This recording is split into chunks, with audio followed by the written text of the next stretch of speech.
Hi friends, welcome back to my channel. ಈ ಸಮ್ಮರಲ್ಲಿ ಬೇಸಿಗೆಯಲ್ಲಿ ತುಂಬ ಶೆಕೆ, ತುಂಬ ಹೊತ್ತು ಅಡುಗೆ ಮನೇಲಿ ಇರೋಕ್ಕಾಗಲ್ಲ. ಬೇಗ ಬೇಗ ಆಗಬೇಕು. ಅದು ಚಪಾತಿ, ರೊಟ್ಟಿ, ಮುದ್ದೆ, ಅನ್ನಕ್ಕೆ ಒಂದೇ ಸಾರು ಇದ್ದರೆ ಸಾಕಪ್ಪ ಅನ್ಸುತ್ತಲ್ವಾ. ಸೊ ಹಾಗಾಗಿ ಮಿಸ್ ಮಾಡದೆ ಇದನ್ನು ಮಾಡಿ. ಇದು ಅನ್ನದ ಜೊತೆಗೂ ತುಂಬಾ ರುಚಿಯಾಗಿರುತ್ತೆ. ಅದು ನಮ್ಮ ದೇಹಕ್ಕೆ ತುಂಬ ತಂಪನ್ನು ಕೊಡುತ್ತೆ. ಇವತ್ತು ಸ್ಪೆಷಲ್ ಸಾಂಬಾರ್. ಕೇವಲ ಜಸ್ಟ್ ಒಂದು 10-15 ನಿಮಿಷದಲ್ಲಿ ಆಗಿಬಿಡುತ್ತೆ. ಬನ್ನಿ ಯಾವ ರೀತಿ ಮಾಡೋದು ಅಂತ ನೋಡೋಣ. ಇಲ್ಲಿ ನಾನು ಹೆಸರು ಬೇಳೆನ ಯೂಸ್ ಮಾಡ್ತಾ ಇದ್ದೀನಿ. ಹೆಸರು ಬೇಳೆ ನಮ್ಮ ದೇಹಕ್ಕೆ ತಂಪು. ಸೊ ಹಾಗಾಗಿ ಇದನ್ನು ನಾನು ಉಪಯೋಗಿಸ್ಬಿಟ್ಟು ಇವತ್ತು ತೊಗರಿಬೇಳೆ ಬದಲು ಹೆಸರು ಬೇಳೆ ಮೂಂಗ್ ದಾಲನ್ನು ಉಪಯೋಗಿಸ್ತಾ ಇದ್ದೀನಿ. ಒಂದು ಅರ್ಧ ಕಪ್ಪಷ್ಟು ಅಂದರೆ 4 ಮುಷ್ಟಿಯಷ್ಟು ಈ ಹೆಸರು ಬೇಳೆನ ನೀಟಾಗಿ ತೊಳೆದ್ಬಿಟ್ಟು ಸ್ವಲ್ಪ ನೀರು ಹಾಕ್ಬಿಟ್ಟು ಇದನ್ನು ಸೈಡಲ್ಲಿ ಇಡ್ತೀನಿ. ಬೇಗ ಆಗುತ್ತೆ ಮತ್ತು ಗ್ಯಾಸ್ ಕೂಡ ಉಳಿತಾಯ ಆಗುತ್ತೆ. ಸೊ ಹಾಗಾಗಿ ಮಿಸ್ ಮಾಡದೆ ಇದೇ ರೀತಿ ಒಮ್ಮೆ ಮಾಡಿ, ತುಂಬ ರುಚಿಯಾಗಿರುತ್ತೆ. ಇಲ್ಲಿ ಗ್ಯಾಸನ್ನು ಆನ್ ಮಾಡಿ 2 ಟೀ ಸ್ಪೂನಷ್ಟು ಎಣ್ಣೆ ಹಾಕ್ಕೊಂಡು, ಎಣ್ಣೆ ಬಿಸಿ ಆದಮೇಲೆ ಸ್ವಲ್ಪ ಸಾಸಿವೆ, ಜೀರಿಗೆ, ಫ್ರೆಶ್ ಕರಿಬೇವು ಸೊಪ್ಪನ್ನು ಕೂಡ ಹಾಕ್ಕೊಂಡಿದ್ದೀನಿ.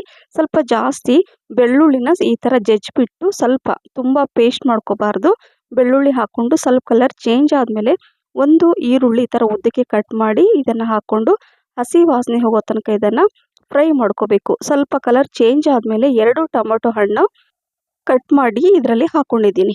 ಇದೆಲ್ಲ ಚೆನ್ನಾಗಿ ಮಿಕ್ಸ್ ಮಾಡಿ ಸ್ವಲ್ಪ ಅರಿಶಿಣ, ರುಚಿಗೆ ತಕ್ಕಷ್ಟು ಉಪ್ಪು, ಇಲ್ಲಿ ನಾನು ಸ್ವಲ್ಪ ನಾರ್ಮಲ್ ಉಪ್ಪು ಮತ್ತು ಸೇಂದಾ ನಮಕ್ 2 ಉಪಯೋಗಿಸಿದ್ದೀನಿ.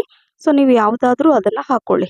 ಸೊ ಈಗ ಅದನ್ನು ಮಿಕ್ಸ್ ಮಾಡಿದ ನಂತರ, ಅಂದರೆ ಬೇಗ ಮೆಲ್ಟ್ ಆಗುತ್ತೆ, ಅಂದರೆ ಮ್ಯಾಶ್ ಆಗುತ್ತೆ ಅಂತ, ಇದು ಸಾಂಬಾರು ಪುಡಿ, home made sambar powder 2 tea ಸ್ಪೂನಷ್ಟು ಹಾಕ್ಕೊಂಡಿದ್ದೀನಿ.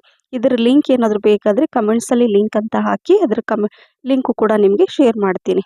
ಸಾಂಬಾರು ಪುಡಿ ಹಾಕಿ ಜಸ್ಟ್ ಒಂದು 30 ಸೆಕೆಂಡ್ ಎಲ್ಲ ಚೆನ್ನಾಗಿ ಮಿಕ್ಸ್ ಮಾಡಿದ ಮೇಲೆ ಕಟ್ ಮಾಡಿರುವಂತಹ ತರಕಾರಿಗಳನ್ನು ಹಾಕ್ಕೊಳ್ತಾ ಇದ್ದೀನಿ.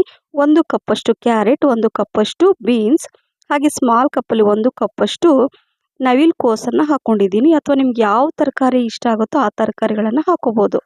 4-5 ಟೀ ಸ್ಪೂನಷ್ಟು ಹುಣಸೆ ರಸ ಕೂಡ ಹಾಕೋಬೇಕು, ತುಂಬ ರುಚಿಯಾಗಿರುತ್ತೆ. ಸೊ ಅದನ್ನು ಹಾಕ್ಕೊಂಡು ನೀಟಾಗಿ ಈ ಥರ ಮಿಕ್ಸ್ ಮಾಡೋಣ. ಯಾಕಂದರೆ ಉಪ್ಪು, ಹುಳಿ, ಖಾರ ಎಲ್ಲ ತರಕಾರಿ ಎಲ್ಲ ಹೀರ್ಕೊಳ್ಳುತ್ತೆ. ಸೊ ಹಾಗಾಗಿ ತಿನ್ನುವಾಗ ಸಪ್ಪೆ ಸಪ್ಪೆ ಅನಿಸಲ್ಲ. ಸೊ ಇದೇ ರೀತಿಯಾಗಿ ಒಮ್ಮೆ ಟ್ರೈ ಮಾಡಿ. ಈಗ ನೋಡಿ, ಅದನ್ನು ಹಾಕ್ಕೊಂಡು ಒಂದು 2-3 ನಿಮಿಷ ಚೆನ್ನಾಗಿ ಅದರಲ್ಲಿ ಮಿಕ್ಸ್ ಮಾಡ್ತಾನೆ ಇರಬೇಕು. ಸೊ ಈಗ ನಾನು ಈ ಹೆಸರು ಬೇಳೆನ ತೊಳೆದು ಸ್ವಲ್ಪ ನೀರು ಹಾಕಿ ನೆನೆಸಿಟ್ಟಿದ್ನಲ್ವ, ಸೊ ಅದು ಕೂಡ ಸ್ವಲ್ಪ ನೆಂದಿರುತ್ತೆ. ಅದನ್ನು ಇದರಲ್ಲಿ ಹಾಕ್ಕೋಬೇಕು. ಇದನ್ನು ಹಾಕ್ಕೊಂಡು ಒನ್ ಟೈಮ್ ನೀಟಾಗಿ ಈ ಥರ ಎಲ್ಲ ಮಿಕ್ಸ್ ಮಾಡಬೇಕು. ಹೆಸರು ಬೇಳೆ ತರಕಾರಿ ಎಲ್ಲ ನೋಡಿದ್ರಲ್ಲ, ಆ ಹೆಸರು ಬೇಳೆ ನೆನೆಸಿದ್ದೆ ನಾನು. ಇದರಿಂದ ಏನಾಗುತ್ತೆ ಅಂದರೆ ಬೇಗ ಇದು ಕುಕ್ ಆಗುತ್ತೆ ಮತ್ತು ಗ್ಯಾಸ್ ವೇಸ್ಟ್ ಆಗಲ್ಲ. ಸೊ ಹಾಗಾಗಿ ಆದಷ್ಟು ಗ್ಯಾಸ್ ಕೂಡ ನಾವು ಇದೇ ರೀತಿ ಮಾಡಿ ಉಳಿಸ್ಬೋದು. ಈಗ ಅದೇ ಕಪ್ಪಲ್ಲಿ, ದೊಡ್ಡ ಕಪ್ಪಲ್ಲಿ 2 ಕಪ್ಪಷ್ಟು ನೀರು ಹಾಕ್ಕೊಂಡಿದ್ದೀನಿ. ನೀರು ಹಾಕ್ಕೊಂಡು ಇದನ್ನು ಮಿಕ್ಸ್ ಮಾಡಿ ಸ್ವಲ್ಪ ಕೊತ್ತಂಬರಿ ಸೊಪ್ಪು ಕೂಡ ಹಾಕ್ಕೋಬೇಕು ಲಾಸ್ಟಲ್ಲಿ. ನಂತರ ಇಲ್ಲಿ ನಾವು ಹುಣಸೆಹಣ್ಣು ರಸ ಹಾಕಿದ್ದೀವಲ್ವ, ಸೊ ಚೆನ್ನಾಗಿ ರುಚಿ ಬರಬೇಕಂದ್ರೆ 1 ಟೀ ಸ್ಪೂನಷ್ಟು ಆರ್ಗ್ಯಾನಿಕ್ ಜಾಗರಿ ಬೆಲ್ಲ ಹಾಕ್ಕೊಂಡಿದ್ದೀನಿ. ಈ 1 ಟೀ ಸ್ಪೂನಷ್ಟು ಬೆಲ್ಲ ಹಾಕೋದ್ರಿಂದ ರುಚಿ ತುಂಬ ಚೆನ್ನಾಗಿರುತ್ತೆ. ಸೊ ಯಾವುದೂ ಸ್ಕಿಪ್ ಮಾಡಬೇಡಿ. ನಾನು ತೋರಿಸಿದ ರೀತಿಯಲ್ಲಿ ಒಮ್ಮೆ ಈ ಸಾಂಬಾರು ಮಾಡಿ, ತುಂಬ ರುಚಿಯಾಗಿರುತ್ತೆ ಅಂತ ಹೇಳ್ತಾ, ಈಗ ಅದನ್ನು ಮಿಕ್ಸ್ ಮಾಡಿದ್ದೀನಲ್ವ, ಈಗ ಕುಕ್ಕರ್ ಲಿಡ್ಡನ್ನು ಕ್ಲೋಸ್ ಮಾಡಿಬಿಟ್ಟು ಮೀಡಿಯಮ್ ಫ್ಲೇಮಲ್ಲೇ 3 ವಿಸಲ್ ಮಾಡಿಕೊಂಡ್ರೆ ಸಾಕು. ಜಸ್ಟ್ 3 ವಿಸಲ್ ಆದರೆ ಈ ಸಾಂಬಾರು ರೆಡಿ ಆಗುತ್ತೆ. ರಿಯಲಿ ಫ್ರೆಂಡ್ಸ್, ಈ ಸಾಂಬಾರು ಇಷ್ಟೊಂದು ರುಚಿಯಾಗಿತ್ತಂದರೆ ಎಲ್ರಿಗೂ ಇಷ್ಟ ಆಯಿತು. ಇದು ಚಪಾತಿ, ರೊಟ್ಟಿ, ಅನ್ನ, ಮುದ್ದೆ, ಬಿಸಿ ಬಿಸಿ ಅನ್ನಕ್ಕೆ ಕೂಡ ತುಂಬ ರುಚಿಯಾಗಿರುತ್ತೆ. ನೋಡಿ, ಇದೇ ರೀತಿಯಾಗಿ ಇರಬೇಕು ನೋಡಿ. ತುಂಬ ನೀರಾಗಿ ಮಾಡ್ಕೋಬೇಡಿ, ಯಾಕಂದರೆ ಚಪಾತಿ, ರೊಟ್ಟಿ ಕೂಡ ಆಗುತ್ತೆ. ಸೊ ಇದು ಮಧ್ಯಾಹ್ನ ನಾನು ಅನ್ನಕ್ಕೆ ಮಾಡಿಕೊಂಡೆ, ಮತ್ತು ಇದು ಸ್ವಲ್ಪ ತಣ್ಣಗಾದ್ರೆ ಇನ್ನೂ ಗಟ್ಟಿ ಆಗುತ್ತೆ.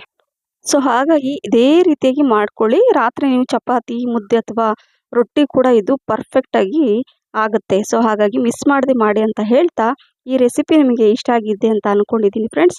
ಇದು ಒಂಥರ ಬೇಸಿಗೆ ಕಾಲಕ್ಕೆ ಒಂಥರ ದೇಹಕ್ಕೆ ತಂಪು, ಬೇಗ ಆಗುತ್ತೆ. ಹೆಸರುಬೇಳೆ ನಮ್ಮ ಆರೋಗ್ಯಕ್ಕೆ ತುಂಬ ಒಳ್ಳೆಯದು ಮತ್ತು ರುಚಿ ಕೂಡ ಜಾಸ್ತಿ ಇರುತ್ತೆ. ಹೆಸರುಬೇಳೆ ಈ ರೀತಿ ಒಮ್ಮೆ ಸಾಂಬಾರು ಮಾಡಿ ನೋಡಿ, ನಿಮಗೆ ಅನಿಸುತ್ತೆ. ಸೊ ನೋಡಿ, ಮಧ್ಯಾಹ್ನದ ಊಟಕ್ಕೆ ಈ ತರಕಾರಿ ಸಾರು ಅಂದರೆ ಹೆಸರುಬೇಳೆ ಸಾರು, ಅದ್ರ ಜೊತೆ ಒಂದು ಹಪ್ಪಳ ಇದ್ಬಿಟ್ರೆ ಹೊಟ್ಟೆ ತುಂಬ ಊಟ, ಕಣ್ಣು ತುಂಬ ನಿದ್ದೆ ಅಂತ ಹೇಳ್ಬೋದು. ಈ ರೆಸಿಪಿ ನಿಮಗೆ ಇಷ್ಟ ಆಗಿದ್ದರೆ ಲೈಕ್, ಶೇರ್, ಕಮೆಂಟ್ಸ್ ಮತ್ತು ಸಬ್ಸ್ಕ್ರೈಬ್ ಮಾಡಿ. ನಿಮ್ಮ ಫ್ರೆಂಡ್ಸ್ ಮತ್ತು ಫ್ಯಾಮಿಲಿ ಕೂಡ ಶೇರ್ ಮಾಡಿ. ಹಾಗೆ ನನ್ನ ಫೇಸ್ಬುಕ್ ಪೇಜ್ ಫಾಲೋ ಮಾಡೋದನ್ನು ಕೂಡ ಮರಿಬೇಡಿ. ಕೆಲವೊಂದು ಸಲ ಸಿಂಪಲ್ ಅಡುಗೆನೂ ಎಷ್ಟೊಂದು ರುಚಿಯಾಗಿರುತ್ತೆ ಅಲ್ವಾ. ಸೊ ಮಿಸ್ ಮಾಡದೆ ಮಾಡಿ. ಮತ್ತೆ ಸಿಗ್ತೀನಿ. Thank you for watching. Bye.